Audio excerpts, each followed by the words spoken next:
All right, ladies and gentlemen, welcome to the November challenge of our tournament play here. We are playing against the Caballeros da Ordem de Cristo, which I think is the Order of the Horsemen of Christ. So, pretty cool stuff, gotta say. All right, anyway, we are battling it out here with this team, and this team has played a strong game so far. And what we can say here is where we stand right now is we have lost 2 territories. These are island territories, which I will contend taking island territories is kind of a waste of time. You just have to get on and then traverse and then get off and then get back on and traverse.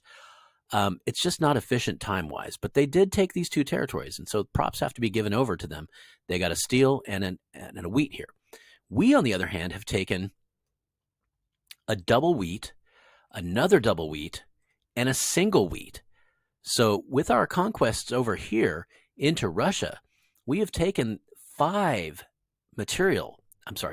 resources worth of wheat, and in this case, food, all of it food. We are about to go ahead and take this coal down here, and I'm pretty confident about that because, first of all, the Ottoman down here, Harkold, has been pressuring with this 4, but he's not going to get on land with this 2. But I'm coming down with this 8 to take out the 2, quickly and easily take out the 2. The 4 will join me on land, and along with this 6 over here from Dago, from Austria, we're going to move in. So we have a total of 8. 4 more is 12. 6 more is 18 to take out whatever is down here. And there's not much down here. I think there's maybe 4 units in this level 1 factory, or level 1 fort here down here. So we're going to take Sevastopol here as well. Once we have Sevastopol, we have nothing to worry about down here. All of these people can move north. So taking out this is substantially important in my opinion. So again, this 18, along with whatever infantry down here might be around, can turn north. One of the things we're talking about here is once artillery are on the board, we are going to be at a severe disadvantage. We have 1, 2, 3 oil up here in the sort of in the control of Russia. Now, there's not a lot of energy in Sweden. So we can look along Sweden here and just see a lot of wood, but there is 1 oil here. If we look at Great Britain, a lot of coal. So that is energy, right? There's energy there. But when we look at Morocco, God damn you, Morocco, 2, 4 oil and 2 gas, a lot of energy. So you think about this 2, 4, and then 2 more in Russia, that's 6. And then we saw, 2 more, that's 8 oil. Compared to what we have, we've got maybe 2 or 3 oil. So that's going to be concerning. We've got steel, though. We do have steel. And, of course, that's the other essential component when we're building artillery. So they will have an advantage once artillery show up on the map, but not a huge advantage, I don't think. And then I've also tried to talk to my friends. You can see there's 2 here that Austria has double steel. Double steel here in France. I've got steel. But what I also have said is, we have all the wheat. We're taking all the wheat. We just took 5 wheat away from them. We went up 5 and they went down 5. Now, they did take back a wheat over here. So you can think of it as a differential of 4 up, 4 down. So a differential of 8 wheat. But we have so much wheat. And we've talked about this idea that moving forward, if we cannot conquer these oil up here, which that's what we want to do. We want to take these oil. That would be ideal. That would be the very best scenario. And then meet them with equal footing into that realm, into that era of artillery. But if we can't do that, we could control the wheat supply.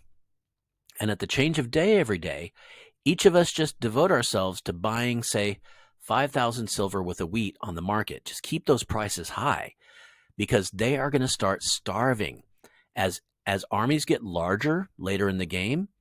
And, every infantry eats 20 wheat a day.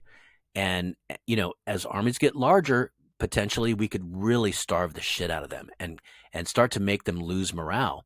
So that is a potential moving forward. Let's go ahead and talk about what's going on the map here, because a lot of things are going on. This just came onto my radar, but a couple of my allies said they'd seen it for a while. This is evidence of that 50 from Morocco that we saw earlier stationing itself here in Saragossa. I will say that whatever is here with Spain is going to be a decent amount of troops. Now, we see over here, Spain has moved 66 troops out into the water here. This is concerning to Italy. Italy is aware and concerned. One of the things we're doing here that I love is that Hartgold is going ahead and bringing the Ottomans back to Palermo here. Palermo is unique because Palermo cannot receive reinforcements quickly via land. There is a water bridge here. There's a water canal that you have to cross over. So fortifying Palermo in a decent way is fairly important. But it does look like Palermo is going to have 16, 24, a decent amount here that can protect from the water. So being aware of their shores, Palermo should be okay. I trust Raya Force to defend shoreline defenses with the best of them. However, there are now, 66 and 48? There are 110 with cars in the water right now. So there are threats happening in this region. What we need to do is make sure we can defend those threats and keep afloat defensively. Now, we know fighting defensively, you have an advantage. So if we can keep these shores protected and stay viable, not give up any more territory, I feel pretty good about our chances moving forward. Now, we do, of course, want to take these oils. Don't get me wrong. We especially want to take this oil and would love to take this double oil. But I almost feel like once we take Sevastopol here, we will have a 1, 2, 3, 4, 5, 6 resource advantage. Knock it down by 2 because we lost these 2. We will have a 4 resource advantage.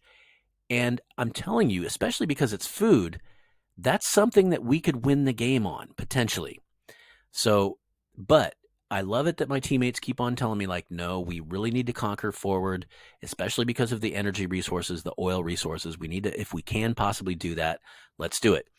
I'm concerned a little bit about, over-conquering. If you spread yourself too thin, if you overextend yourself, then you do open yourself up to counterattacks down.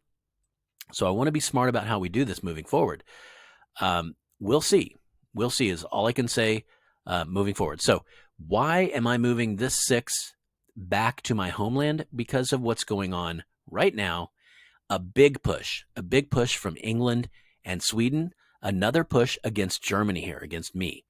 So what just happened is a stack of 2 went out into the water and attacked a stack of 1. Because I have terrible luck, you can see I lost one here. My stack that had a morale of 74 attacked one stack in the water that had a morale of 60, and somehow I lost one of them. And it's frustrating, and now I'm even lower in morale, I guess because I lost a guy. I don't know. But now, at least he's gone. I thought I could take out 1 with 2, but it didn't happen. And now my hope is that I can get back on land here with this 1 in time to defend against this massive push coming from England and Sweden. So Sweden's coming down with 8, probably another 5 up here. So let's say 13. And then I believe I counted a lot of these guys. And I found that we had maybe about 20 in this group, but there might be more. But what I did know is that in this region, I had 14 that could come to here and 15, 16, and I'll be watching where they land. It does look like they're going to make an aquatic landing, maybe, because Sweden probably doesn't have right-of-way with Belgium anymore. And in fact, Britain might not have right-of-way with Belgium anymore either, because Britain has really low popularity. So they might have lost their right-of-way. If that's the case, then I'm just going to stack everything on the shoreline, as we always do. But I did kind of realize once Sweden came down with additional troops, I was going to need help from my friends. So I went ahead and made a call. Guys, please come and assist.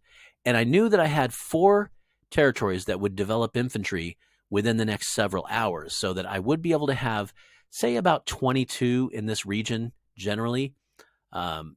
and I could maybe call on more, but I really want to leave 20 here. You can see I'm building a level 2 fort here so that they can no longer see how many people are here. I'm moving more scouts into the water so I can keep an eye on what's going on with Sweden in this region. And so I was very happy to see that we have a 10+ stack coming over here, 10 infantry, 1 car, moving into the region from France. That is very helpful. And it looks like another 3 coming up from Austria. So that is going to be, I think, enough to hold this, as long as we're paying attention and as long as we move to the shore that is appropriate to defend. I'm also moving another one back from here and leaving this one here because I did see this guy from Spain who sort of had easy entry into France. So I went ahead and decided to stand on the shore here because of this. And I love this. France is once again moving pirates into the backcountry to fuck around with Great Britain.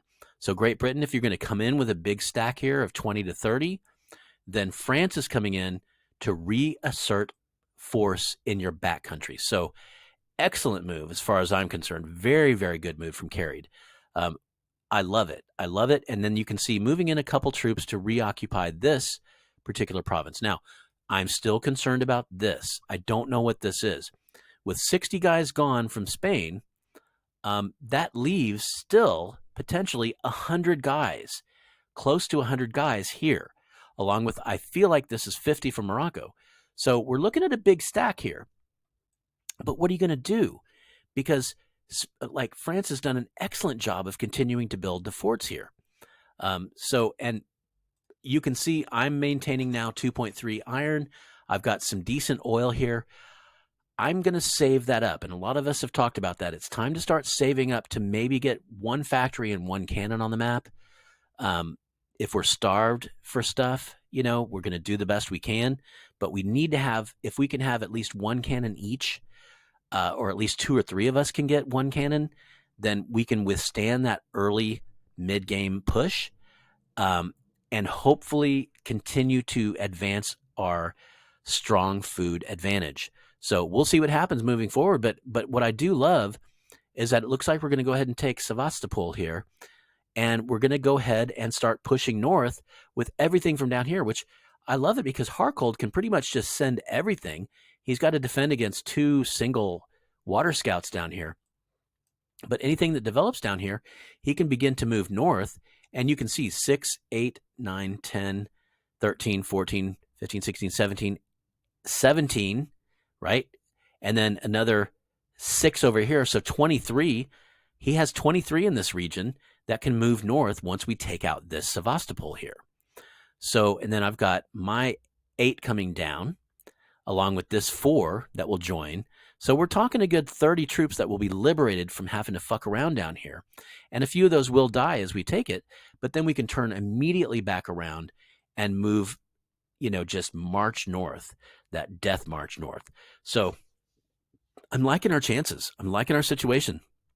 I wish that by now, here on day 5, that we would have run away with this, but the enemy is playing well. And so we haven't run away with it, but we are winning. We are winning. And if we can continue to defend against their offensives, and I see a big offensive happening down here in the Mediterranean, they're still sort of swimming around, probing around for points of attack, but they've got a lot of troops in the water, 66 over here and 48 over here with cars. There's a lot of troops in the water. Why this guy is swimming away from Italy, I don't really know, and I don't really care. I really don't. I just hope that we can defend our shores here.